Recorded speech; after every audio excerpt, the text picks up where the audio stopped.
Bien, bonjour à toutes et à tous. On va vous laisser vous installer tranquillement. J'espère que la soirée n'a pas été trop dure, trop compliquée. Je vois les Dijonnais au milieu, là. Bonjour tout le monde, salut Auguste, ça va ?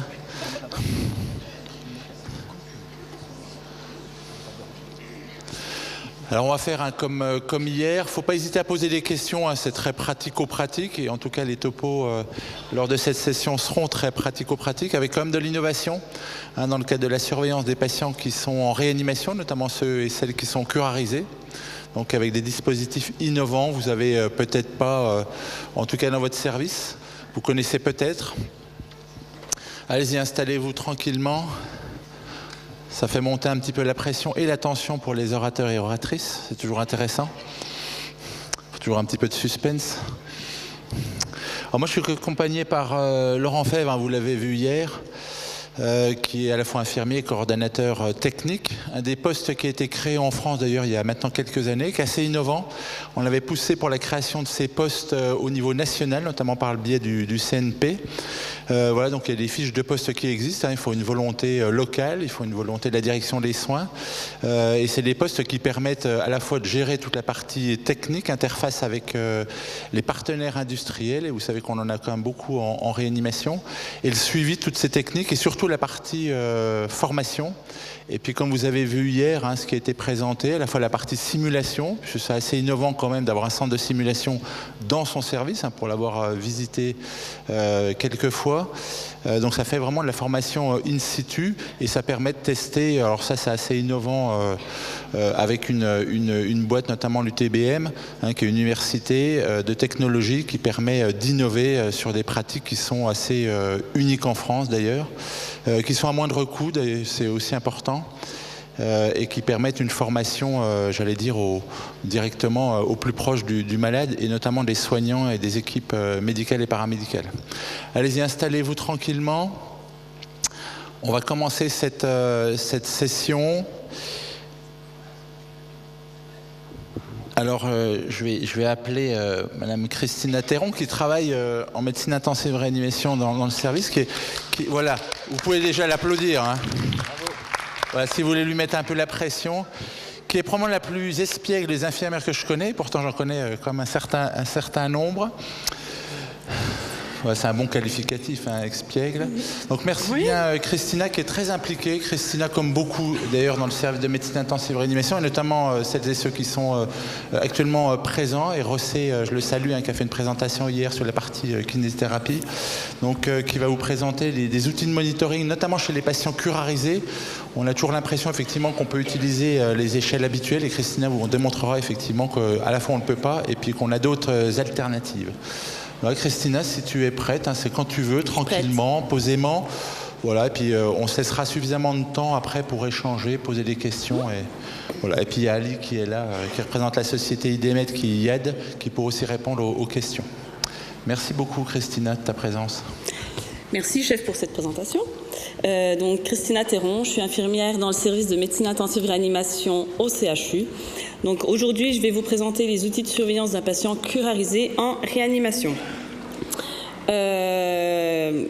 Comme tout à chacun le sait, les services de réanimation, c'est des services au sein desquels les patients subissent des expériences stressantes, désagréables, voire douloureuses, que ce soit sur le plan physique ou le plan psychique, et qui peuvent affecter donc la qualité de vie même après l'hospitalisation.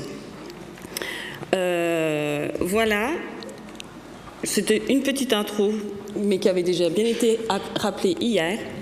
Au niveau des conflits d'intérêts, je n'ai absolument aucun conflit d'intérêts en rapport avec cette présentation. Le déroulé de l'intervention. Donc, on commencera par des petites recommandations, ce que disent les textes, les outils d'évaluation courants que tout le monde connaît, le monitorage des patients curarisés donc, au sein de notre service, qui nous permettent une estimation du niveau de sédation, l'estimation de la profondeur d'analgésie et monitorer la profondeur de la curarisation.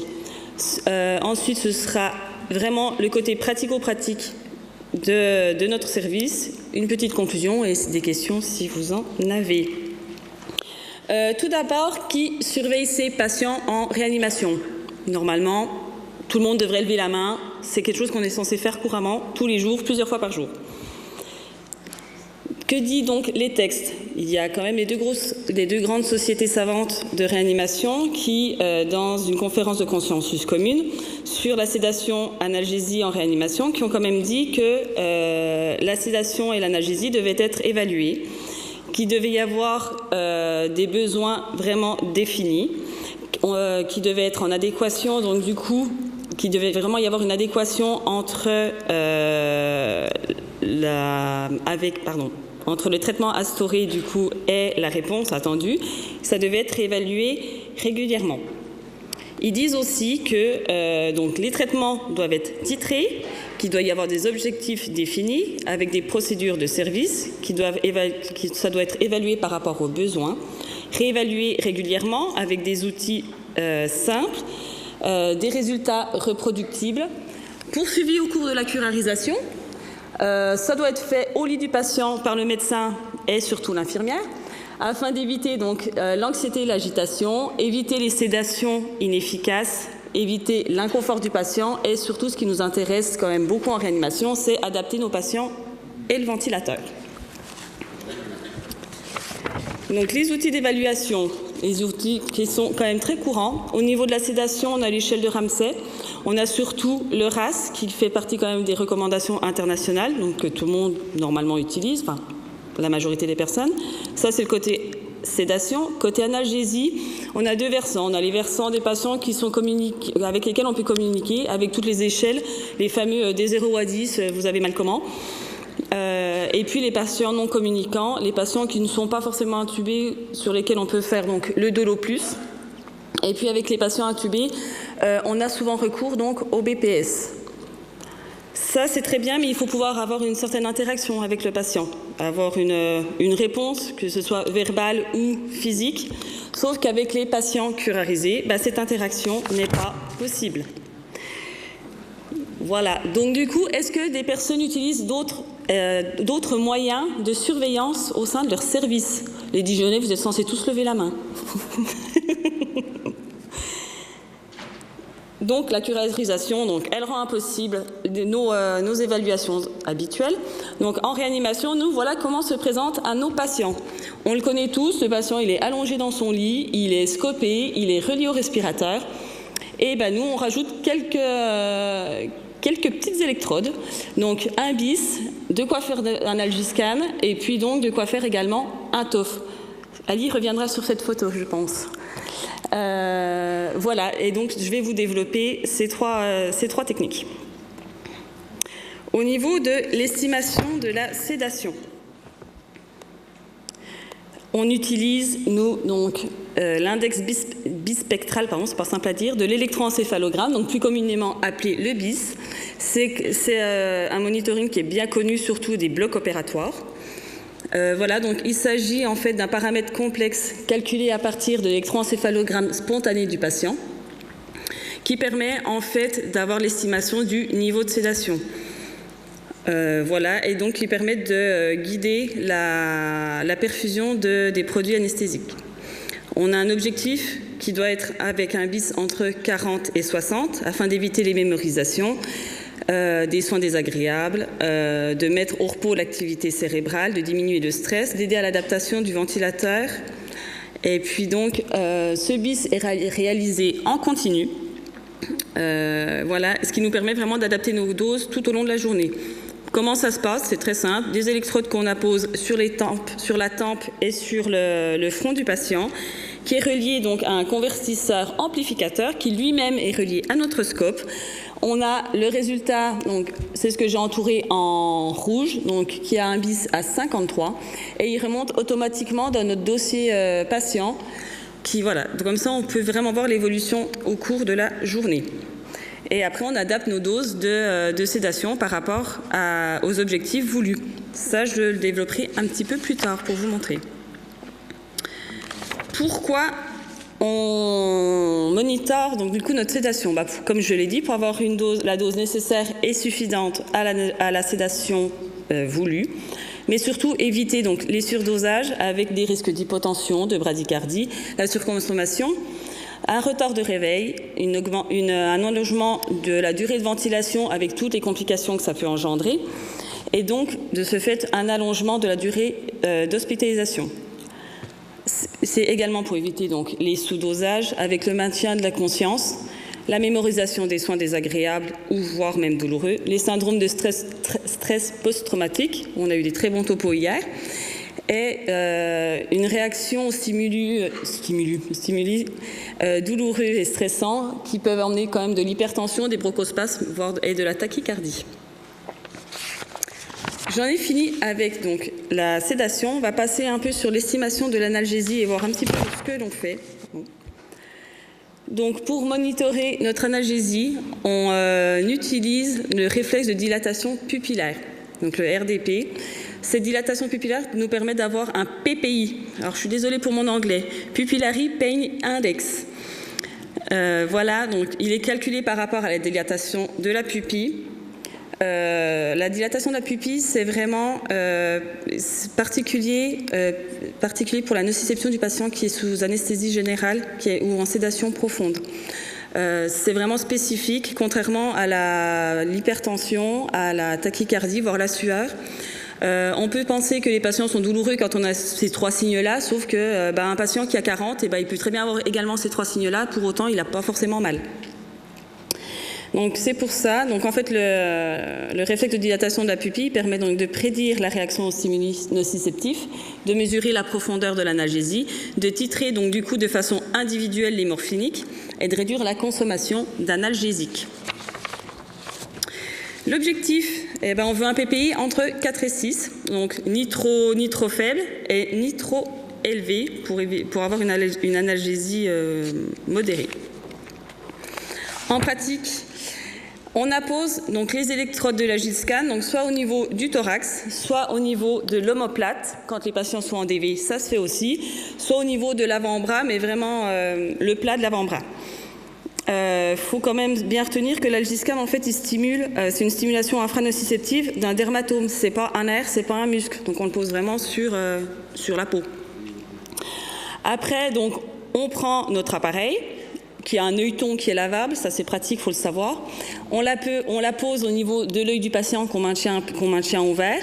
On maintient la pression au niveau de notre appareil, la G-scan, et on a notre PPI qui apparaît au bout d'une dizaine de secondes. Ce PPI, on le récupère, on le rentre dans notre dossier patient et on adapte nos doses d'analgésie. Par rapport aux besoins du patient. Pourquoi on monitore de l'analgésie ? Comme pour la sédation, pour avoir une dose efficace, pour éviter les sous-dosages avec des réactions de stress, de la tachycardie, de l'hypertension, voire des ischémies myocardiques. Pour éviter les surdosages qui pourraient emmener des bradycardies, des hypotensions, des temps de réveil allongés, des nausées, des vomissements, troubles digestifs, hyperalgie induite, donc au morphinique. Toutes des choses qui, malheureusement, on peut rencontrer en réanimation. À quel moment on fait le PPI ? Le PPI, donc, c'est comme pour tout patient, même les patients non curarisés. On surveille nos douleurs à chaque prise de poste. On surveille nos douleurs après chaque soin, qui peuvent être potentiellement douloureux. Et on surveille également après avoir passé des nouveaux antalgiques. Et on se doit de réévaluer notre action. La réévaluation du PPI, elle ne se fait pas n'importe quand. Quand on a passé un antalgique, souvent on essaie d'avoir une antalgie multimodale. Il faut connaître quand même le temps de délai d'action du traitement administré pour pouvoir aller le réévaluer. Nous, dans notre service, du coup, alors je ne sais pas si on voit très bien, si ça va, dans chaque chambre, on a un tableau avec les antalgiques possibles et puis donc en vert, c'est les moments, le délai d'action après lequel on va pouvoir aller réévaluer nos PPI. Voilà pour l'analgésie. La curarisation, alors pourquoi on curarise ? Dans notre service, on a soit de la curarisation courte, sur des gestes courts, des LBA, en cas de l'intubation quand même accessoirement, sur l'induction, sur des fibroses, des LBA, des ETO, des choses comme ça va vraiment être de la curarisation courte que nous, on ne monitorera pas parce que c'est du patient qui restera intubé même après le geste en fait. Par contre, il y a la curarisation longue qui, là, elle se doit d'être monitorée. Donc du coup, c'est notamment pour les poussées d'hypertension, pour les syndromes de compartiment abdominal, les choses comme ça, et puis particulièrement pour les SDRA, les choses qu'on voit quand même couramment en réanimation, enfin surtout en réanimation médicale. La curarisation, donc du coup, elle a plus trop, enfin, on sait très bien que le bénéfice qu'elle apporte au niveau du SDRA, pour faciliter la ventilation du patient, diminuer les pressions de plateau, pression motrice, augmenter les compliances. Enfin voilà, je vous apprends rien. Donc celle-là, par contre, on va la monitorer tout le long de la curarisation du patient. Sauf qu'il faut savoir que tous les muscles, ils n'ont pas tous besoin de la même dose de curare pour être paralysés. Donc là, il y a un petit schéma qui vous montre qu'en fait, le diaphragme, effectivement, il est très très long à être paralysé. C'est une notion qu'il faut quand même garder à l'esprit. Et il faut aussi garder à l'esprit que la curarisation, c'est pas un long fleuve tranquille. Elle n'est pas stable. Elle peut être évolutive au niveau de la prise en charge du patient, au niveau même de la journée. Parce qu'en fait, le curare, c'est une molécule qui est complètement instable. Habituellement, elle est gardée les curars sont gardés au frigo. Là, ils sont perfusés à température ambiante. Plus il va se réchauffer, moins il va être efficace. C'est pour ça que bien souvent, on augmente nos débits de l'index, alors que y a pas on a l'impression qu'il n'y a pas forcément de raison. Voilà, il est aussi instable à cause d'autres thérapeutiques qui sont injectées, notamment le sulfate de magnésium, les gaz halogénés, c'est toutes des choses qui perturbent l'efficacité des curares. Il y a aussi l'œdème des patients. Voilà, souvent on a des patients qui ont énormément d'œdème, c'est une chose qu'il faut quand même avoir à l'esprit. Donc voilà, d'où la nécessité donc du coup de monitorer régulièrement nos TOF. Alors, en pratique, on appose des électrodes au niveau donc du nerf cubital du patient. On fait une stimulation. Donc c'est 4 stimulations. Et on obtient donc un résultat. On veut un TOF A1 pour permettre vraiment d'avoir une synchronisation patient-ventilateur. Ce résultat, on le remonte au niveau d'ICA et on adapte notre curarisation par rapport à ça. Donc le principe du monitorage neuromusculaire. Donc les curars, ils agissent en bloquant la transmission au niveau de la jonction neuromusculaire. Le monitorage de la curarisation repose sur un principe de stimulation nerveuse. On envoie la stimulation sur l'électrode en amont, donc l'électrode noire, et on récupère la réponse au niveau de l'électrode en aval. Donc 4 stimulations. Si on a un TD4 à 4 réponses, ça veut dire que le patient est peu curarisé. Si on a une réponse à 0, ça veut dire que le patient est bien curarisé, on va dire. Elle est revenue. Non, je me suis trompée de bouton, pardon. Donc comme je vous l'ai dit précédemment, on veut un TD4 à 1 pour un bloc modéré, mais qui permet la synchronisation patient-respirateur. Sauf que les collègues vont pas dire le contraire, c'est pas rare qu'on ait un TD4 à 0. Dans ce cas-là, il faut qu'on puisse évaluer, donc explorer la curarisation profonde. Donc du coup, on fait ce qu'on appelle un PTC. Le PTC, c'est le post-tétanic count, qui est en fait une stimulation tétanique plus intense que le TD4, qui dure 5 secondes, puis on a 10 répétitions de 0,2 secondes. Ensuite, on a un résultat qui apparaît entre 0 et 10. 0, ça veut dire qu'il n'y a absolument aucune réponse. Donc, un TD4 à 0, un PTC à 0, votre patient, il est bon pour la laparo. Donc, ce n'est pas forcément ce qu'on cherche, nous, en réanimation. Et un PTC à 10, il y a quand même un petit peu de réponse. Donc, on est peut-être pile à la limite. C'est des choses qu'il faut vraiment comprendre pour pouvoir prendre en charge correctement. En pratico-pratique, en MIR, comment on fait ? Eh bien, on passe déjà au minimum toutes les 3 heures, plus si besoin, notamment injection dentalgique. On récupère notre bis, de toute façon il est en continu, donc on rentre dans la chambre, on l'a en direct. Ensuite, on va faire un PPI au patient, parce que si on a déjà fait les stimulations au niveau du TOF, voilà, pour éviter vraiment de perturber le PPI, on fait le PPI en deuxième. Et ensuite, on fait notre TOF. Une fois qu'on a récupéré tous nos résultats, eh bien, on va adapter nos doses grâce à un protocole qui est travaillé, qui est encore en cours d'évolution, qu'on fait évoluer par rapport à nos pratiques, qui a été travaillé avec Ali. Donc, par rapport aux résultats de nos PPI, eh bien, vous voyez, on a un protocole pour pouvoir adapter notre dose de Sufinta.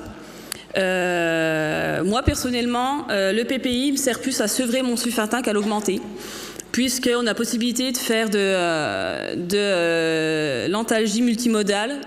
Si mon patient il a un PPI à 8 juste après un pansement, alors qu'il était stable avant, je ne vais peut-être pas augmenter mon Sufinta. Par contre, je lui passerai peut-être un paracétamol. Ce sera sûrement, enfin, régulièrement, c'est suffisant. Donc voilà, donc je vous laisse le voir. Voilà, selon le PPI, on adapte. Et puis, on vient réévaluer environ une heure après. On a une dose max à 30 gamma-heure. Et puis, le médecin est toujours dans le coin. Donc, si on a un doute, on n'hésite pas à le prévenir. Ensuite, donc, pour notre BIS, notre sédation, on a deux versants. On a le côté isoflurane, puisqu'on sédate les patients avec les gaz halogénés. De même, donc on a un débit initial, après on réévalue toutes les heures, les 3 premières heures, et puis après toutes les 3 heures. On se fie donc au BIS, mais aussi on se fie également à la fraction expirée, pour pas qu'elle dépasse le 1%. Voilà, et puis de l'autre côté, le propofol qu'on fait bien plus souvent, avec donc une dose de départ, pareil, on évalue toutes les heures, les 3 premières heures, et puis après toutes les 3 heures. On réadapte nos débits avec un débit max à 5 mg kg/h. Voilà. Au niveau de la curarisation, eh ben, en fait, tout dépend si on a fait notre curarisation tout de suite après une induction. Voilà, pour une intubation, on induit le patient. La curarisation sera peut-être un petit peu, le départ de curarisation sera peut-être un peu différent. Voilà, c'est les temps qui sont différents, un petit peu les doses. Donc voilà, là on l'évalue toutes les 3 heures et puis on réadapte. Et c'est vrai qu'on a des débits qui sont quand même bien moins importants que ce qu'on pouvait mettre avant. Voilà. Là je vous ai mis en fait, c'est l'ICA, c'est le retour sur les dossiers des patients. Donc on voit bien que là il y a le BIS. Le BIS qui est remonté en permanence, qui est assez stable, hein, qui n'est pas très loin de 40 non plus. Donc du coup, le collègue ou la collègue d'ailleurs, je ne sais pas pourquoi je dis n'a absolument pas bougé les débits de propofol.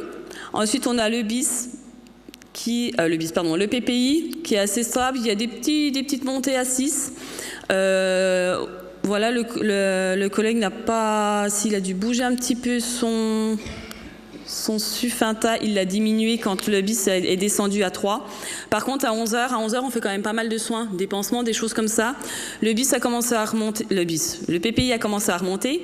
Du coup, le collègue a préféré réaugmenter Sufinta et même mettre du paracétamol en plus. J'ai pas pris la réévaluation derrière, désolée. Et puis donc le TOF, on voit qu'il y a un TOF à 1 au départ, donc très bien, on a un débit à 2. Après on a un TOF à 0 sur 4, là le PTC apparaît pas, après on a un PTC à 4. Le collègue n'a pas bougé pour autant son pouce seringue de cisatracurium, mais bon, il faut savoir qu'à 5h du matin, on a nos bilans qui sont faits, on attend les P sur F, et puis on a les toilettes qui vont arriver, donc on décurarise pas tout de suite nos patients. Voilà, faut être honnête, hein, c'est du pratico-pratique.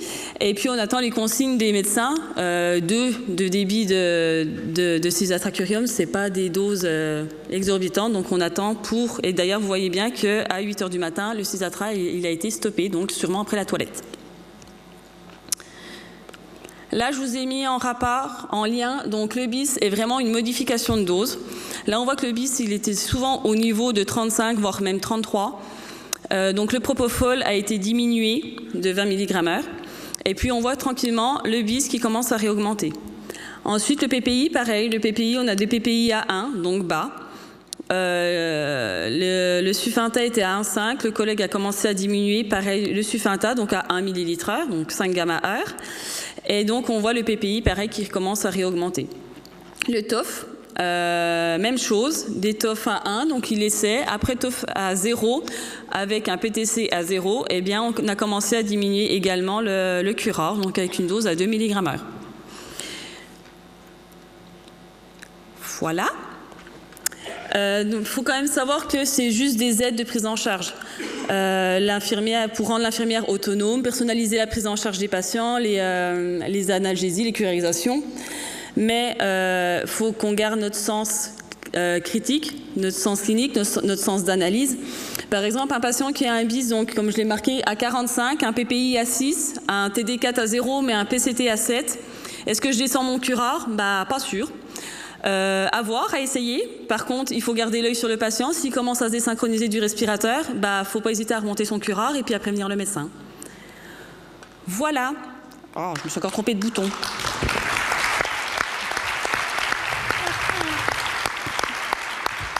Merci beaucoup Christina, c'était très clair, très limpide, ta langue a quasiment pas fourché, donc effectivement c'est parfait. Mais il y avait l'accent, il était là. Il y avait l'accent d'Aulois, mais ça c'est normal. Hein. Il part pas. Et puis surtout la soirée, hein, donc ça fait beaucoup. Hein. Voilà, merci. Non, mais merci pour ce topo. Ça, c'est innovant, hein, bien évidemment. Alors, il ne faudra pas hésiter. Puis, je laisserai la parole à Laurent juste après. Aller visiter le stand de la société IDEME là, qui a développé la pupillométrie. On est quand même très embêtés en réanimation parce qu'on a une surveillance chez les patients qui sont conscients, les patients qui sont sous sédation analgésie, avec les échelles hein, qui sont utilisées maintenant, BPS et RAS. Ils sont reconnus, mais pour le reste, effectivement, on a énormément de mal. Ce qu'il faut bien comprendre aussi, c'est la réévaluation. Vous savez, dans la certification, on est souvent épinglé parce qu'on réévalue pas, alors que c'est fait, c'est pas forcément noté, même si effectivement c'est informatisé.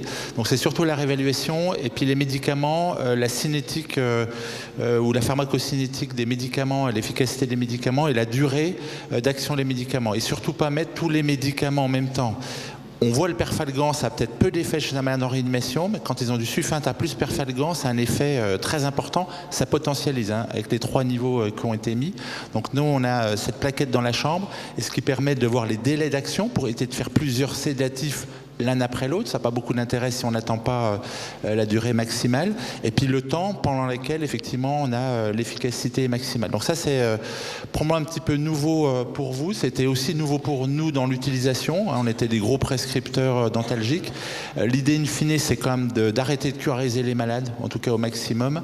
Et puis on voit qu'on a l'isoflurane maintenant qui peut permettre de le faire avec l'anaconda, ou le sédaconda, pardon. Et puis on a les sociétés savantes qui recommande de diminuer l'utilisation des morphiniques. Et on sait bien que les morphiniques, ça a beaucoup d'effets secondaires, et notamment sur le tube digestif, mais pas que, sur les reviviscences et ce qui est expliqué hier sur les états de stress post-traumatique. Donc vraiment ces outils de monitoring sur le plan à la fois diagnostic, évaluation, suivi, et puis ce que tu as très bien dit, c'est-à-dire on personnalise. Hein. Et moi j'allais dire, dedans le médecin, moins il rentre dans la chambre, moins il vient en tout cas mettre son grain de sel, mieux c'est. Alors ça j'en suis persuadé, parce que c'est une évaluation qui est faite de manière précise, autonome par l'infirmière, qui connaît très bien son patient parce qu'elle est au moins 12 heures avec le patient. Et voilà. Alors les algorithmes qui ont été présentés là, ils n'ont pas été validés. On va les valider dans le cadre d'un projet de recherche. Donc ça en cours. Et pour voir effectivement ensuite ce soit un peu distribué un petit peu à tout le monde. Laurent, si tu veux rajouter. Merci Jean-Pierre. Alors merci Christina. Moi j'ai bien apprécié et ce qui est intéressant, c'est que là vous travaillez via un protocole et moi ce que j'ai énormément apprécié, c'est que quand on regarde la pancarte ICA, eh ben on voit qu'il y a un raisonnement clinique infirmier. Voilà, c'est pas le médecin qui a appelé toutes les 30 secondes pour dire voilà, est-ce que je peux baisser et j'ai trouvé qu'en regardant, il y a un raisonnement vraiment intéressant de la part d'un infirmier. Il fait un PPI, il fait un BIS, c'est des mesures quantitatives, ce qu'on n'a pas forcément avec le RAS. Hein. Moi, si on met 100 infirmières sur un patient avec un RAS, je ne pense pas qu'on ait tout le temps le même chiffre. Alors voilà, on verra aussi que, j'anticipe les questions, hein, dans la salle, je pense qu'il y a beaucoup de gens qui utilisent du BIS. Ouais. Ok, vous allez me dire, mais le BIS, des fois, c'est pas fiable en réa. Quand on arrête les curares, il me semble que le BIS, des fois, il augmente, ou ça vous arrive un peu Ouais, alors Ali va nous expliquer un petit peu tous ces petits problèmes, puis il va répondre à ces questions-là. Mais voilà, en tout cas, moi, merci, parce que moi, ça me fait plaisir quand je vois du raisonnement clinique infirmier et de mettre du paracétamol au lieu d'augmenter le sulfentanyl. Je trouve que c'est très intéressant comme démarche, quoi. Voilà. En tout cas, merci. Est-ce qu'il y a des questions dans la salle, des interrogations? Est-ce que vous utilisez la pupillométrie pour la douleur? Non. Alors finalement, quand même, on doit se rendre compte qu'un malade qui est curarisé, on ne surveille pas la douleur. C'est quand même difficile à entendre, non? À la fois pour les malades, je pense, pour les proches, pour nous, de savoir qu'on ne surveille pas la douleur chez un malade curarisé, c'est terrible. Hein.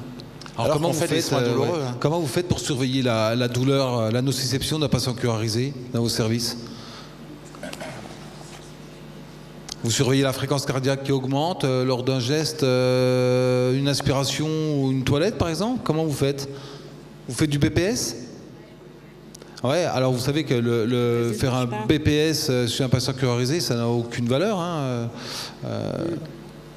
Ok, donc n'hésitez pas à aller voir le stand d'IDEMED. La pupillométrie, nous on l'utilise depuis 8 ans et c'est quand même quelque chose d'intéressant parce que ça objective la nociception des patients. Ouais, s'il y a des questions, puis encore une fois, la curarisation, le malade peut avoir les yeux ouverts curarisés. Hein. On ne voit pas où est le problème. Il suffit effectivement qu'il y ait une sédation qui lui permette d'éviter en tout cas les effets secondaires de tous les médicaments puis de l'environnement. Auguste? Oui, bonjour. Merci beaucoup pour cette présentation vraiment très grande qualité. Donc moi je connaissais pas du tout, donc je suis vraiment ravi de découvrir ça. Et donc j'ai 2 questions. La première, c'est comme Christina l'a bien dit, je pense que l'objectif ça doit probablement être de diminuer les opiacés. Je pense qu'on en utilise trop en réanimation, même si des fois on n'utilise peut-être pas assez. Donc ma première question c'était, est-ce que vous avez pu voir une baisse de l'utilisation? Peut-être que vous n'avez pas encore les chiffres, mais est-ce que vous avez l'impression que ça permet de baisser plutôt que de monter? Et ma deuxième question, c'est plus pratico-pratique. Comme on l'a dit, il y a des soins douloureux en réanimation. Donc le PPI, est-ce que vous le faites avant de faire un soin potentiellement douloureux ou avant les soins du matin, par exemple, pour ajuster systématiquement? Ou est-ce que c'est que à des heures fixes? Non, alors je commence par la deuxième partie. Le PPI, on va le faire en rentrant dans la chambre, voilà, pour avoir un état des lieux du patient. On va faire, voilà, si le PPI est dans l'intervalle souhaité, on va faire notre soin. Par contre, on refera un PPI après. S'il a augmenté, on mettra du coup un paracétamol ou un Acupan, voilà. Et après, on réévaluera dans le délai à partie pour voir l'efficacité de notre action. On le fait plus dans ce sens-là. Ok, merci. Et puis pour la première partie, est-ce que tu as l'impression effectivement que les doses sont... C'est toujours un petit peu pareil. Pour le moment, on n'a pas beaucoup de recul. On commence à bien s'en servir dans le service. C'est un peu quand même encore soignant dépendant, on va dire, parce que c'est vrai qu'on ne va pas forcément regarder, si on a un autre antalgique, on a le SUF qui coule, on va augmenter. Après là, de plus en plus on commence à demander tu peux pas mettre un petit paracétamol en plus si besoin, ou de l'Acupan ou quelque chose au cas où. Et moi avec mon recul j'ai l'impression quand même qu'on a plus tendance à baisser nos doses de Sufenta. On n'a plus le 20 gamma-heure, enfin quasiment plus. D'accord, je pensais les bonnes choses. Ouais. Merci beaucoup. Mais c'est vrai que c'est difficile à définir des objectifs de recherche, hein, Auguste, c'est ce que tu veux dire. Moi, je ne les fixerais pas sur une diminution de dose, même si c'est ça l'objectif. Il y a 15 ans ou 20 ans, quand on avait travaillé avec les soignants sur les protocoles de sédation, on ne faisait pas de morphinique ou de... Voilà. Après, on s'est mis à se dire, finalement, le diprivant, il ne faut pas l'utiliser à des fortes doses, pas plus de 5 mg kilo, donc on a mis du Sufenta. Nous, on a très peu de malades douloureux ou très douloureux en réanimation dite médicale, donc on ne voit pas pourquoi on va utiliser des grosses doses. Donc des petites doses, pourquoi pas, effectivement, pour les soins douloureux. Et je crois qu'un des objectifs, moi à mon sens, qui travaille sur ce sujet depuis longtemps, c'est la qualité de vie au travail, les conflits de valeurs. Quand on suit ou quand on soigne un malade, qu'est-ce qu'on veut? On ne veut pas de qualité empêchée, c'est-à-dire qu'on ne veut pas avoir une absence de dispositif, de matériel qui nous empêche de faire bien notre travail, puis c'est le travail inutile. Est-ce que je fais, c'est utile ou pas? C'est comment je donne un sens à mon travail. Si vous êtes plus proche du malade et vous gérez correctement les choses, vous diminuez ou pas les médicaments, j'allais dire, globalement je m'en fous, ça intéresse les médecins pour faire des publications. Moi ce qui m'intéresse c'est que le soignant soit autonome, parce qu'on sait que le médecin ne sera pas forcément là ou présent ou disponible. et puis que le soignant ou la soignante dise au bout de ces 12 heures, bah voilà, j'ai fait du travail de qualité. Et c'est ça le plus important. Moi, à mon sens, j'ai pu monitorer. Alors, on verra effectivement, il y a des petites problématiques de monitoring, comme ça a été expliqué chez patients édémaciés ou autres, notamment pour la particularisation. Mais je crois que c'est ça l'objectif. C'est est-ce que je m'occupe bien de mon malade à la fin de la journée? Comme nous au niveau médical d'ailleurs. Hein. Est-ce que le malade, on a réussi à faire un diagnostic, qu'elle soigne correctement? Donc ça, c'est pas des objectifs qui sont quantifiables ou définissables forcément dans un projet de recherche. Donc c'est pour ça qu'on va valider le protocole, l'applicabilité, est-ce que c'est bien appliqué, oui ou non. Et puis ça permet aussi d'avoir une communication, et Laurent l'a dit, entre les soignants, un peu comme l'hémodynamique. Ah bah tiens, j'ai mon malade, il a une PAM à temps, je sais pas quelle PAM il faut au malade, moi, globalement. Et ça permet d'échanger autour d'un malade sur les problématiques de dose, de médicaments, d'utilisation. Et rien que ça, effectivement, ça permet dans une journée de se dire, bah voilà, chaque malade est individuel. Et puis moi, je suis où je vois les choses de manière un petit peu différente parce que je suis ce malade depuis un certain temps. Et je pense que c'est ça le gain de ces outils de monitoring. Il ne faut pas leur faire dire ce qui ne doit pas être dit, moi, à mon sens. Mais ça permet quand même de surveiller des malades, notamment sur la partie nociception, des malades qu'on ne surveille pas quand ils sont curarisés, hein, ce qui est quand même assez terrible, quoi. Alors, je ne sais pas s'il y a d'autres questions avant de passer. Oui ? Allez-y. Oui, en fait, je voulais savoir si la prochaine étape, c'est de travailler sur un panel de soins douloureux pour être plus dans l'anticipation plutôt que dans l'évaluation avant, après, et puis disons que ça serait, je sais pas. C'est une bonne idée. Je la garde dans un coin de ma tête. Pour le moment, après j'ai une collègue là qui va se faire former en douleur, donc peut-être. Tu pourrais y penser. Pour l'instant, c'était pas à l'ordre du jour, mais effectivement, c'est à réfléchir. Alors, on a tout un tas de traitements non médicamenteux, effectivement, voilà, qui sont utilisés, un tas de thérapies qui peuvent être utilisées, qui sont connues, maintenant qui sont bien référencées. Il y a tous les gestes douloureux, on a toute une liste de gestes douloureux, mais c'est vrai qu'il y a aussi toute l'appréhension, effectivement, pour le malade quand on fait un geste. On a une sensibilité qui est complètement différente. On a l'appréhension de celui qui va faire, qui va générer aussi de l'angoisse et du stress. Donc, en fait, voilà, c'est un mix de tout ça, mais effectivement, il faut appréhender l'outil. C'est comme quelque chose de nouveau, même si en réanimation, on aime bien les nouveautés. Mais c'est sortir un peu de sa zone de confort et dire on est autonome maintenant. Pour les soignants, c'est capital. Alors moi, je le dis en permanence, hein, c'est mon fonds de commerce.